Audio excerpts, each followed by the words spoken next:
Hello, it's Prentis. I'm here doing the final video, I guess, on childlike faith, and so to sum it all up, I think it's adequate to use the rosary, and why the rosary and the joyful mysteries in particular are so good for explaining the thing about childlike faith. So the mysteries, for me, they have two fruits. And the first is the fruit that we give. It's kind of like the stick, or that we're expected to imitate. And the other is the kind of the carrot, or the virtue that we're going to obtain from this mystery. So the mysteries, the stick things are humility, charity, poverty, and obedience and piety. And the things we obtain are peace, and kind of wonder, the first one, and gratitude is the second, and peace again is the third, and it's kind of forgiveness is peace and or forgiveness, and the fourth is the sweetness of sorrow, and number 5 is the joy. So let's see. So the first is humility, and that's being very low to the ground, and so these are all exhibited in the mystery. So, so for the first one, Mary says, "I'm the handmaid of the Lord. Let it be done to me according to your will." And so that's humility there, and peace, and when you're truly humble, and you're as low as you can go, it's only natural to experience wonder, as a child does, when looking up at the world and wondering, how can all this be?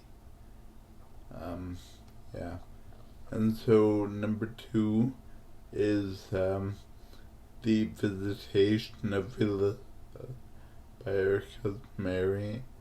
And so the virtues are charity, and charity always goes with purity. Right, and so the virtue that we obtain is gratitude, and all 3 of these virtues are really on display a lot during Mary's Magnificat, where she just goes on and on for about 2 pages about how great God is, and how he's, he's humbled his handmaid, and yeah, and she gives glory to God for, like, she's pretty silent for the rest of the Bible. She does not say that much, but in the Magnificat, she kind of sparkles, I would say. And so the third mystery is the birth of Christ, where Christ is born in a manger. So it's about the unimportance of things in the world, and trying to distance or detach yourself from those things. And thing that gives you peace. So think of Silent Night, where it goes Silent Night, Holy Night. All is calm, all is bright.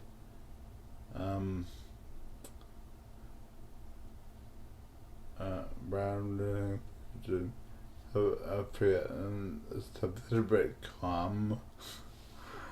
I don't know, and a very calming song. So I think that's really peaceful image. Fourth is the presentation of Jesus in the temple, and this is obedience of the fruit that you are called to imitate, like Mary and Joseph do when they present the child and under Mosaic law.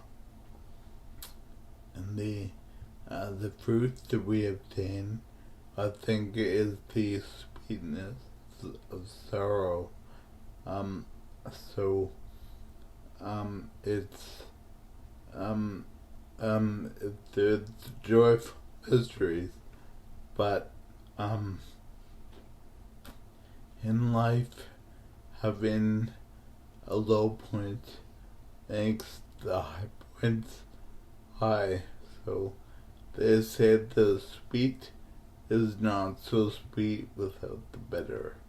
And so having a sweetness of the sorrow means that, and Mary, in the mystery, her heart is pierced, or it's prophesied by Nathan that she is going to experience a pierced heart.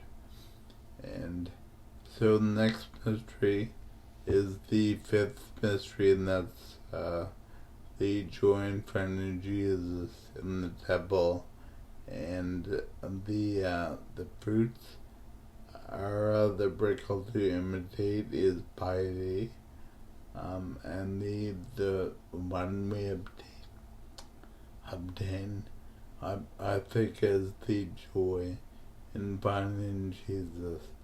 So joy and the preceding one, they go together. Joy is the opposite of experienced sorrow. So, and number 5 is good. So piety. I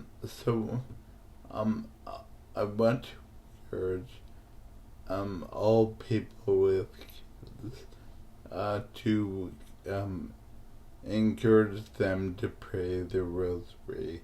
Obviously they can't do this until they're, 6 or 7. Not that it's very difficult, but it's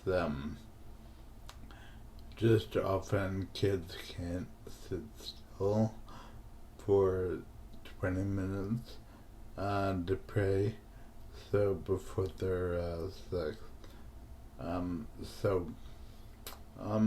But I think kids praying the rosary is very powerful. I think if we got 10,000 kids to do this, it would change the world. Like, literally, like, it's just that kids praying. Man, so that's childlike faith in a nutshell, and I will done now. I'll see you. I think an Old Prentis is in order, so I might do that tomorrow. Okay, alright, thanks. Okay, bye.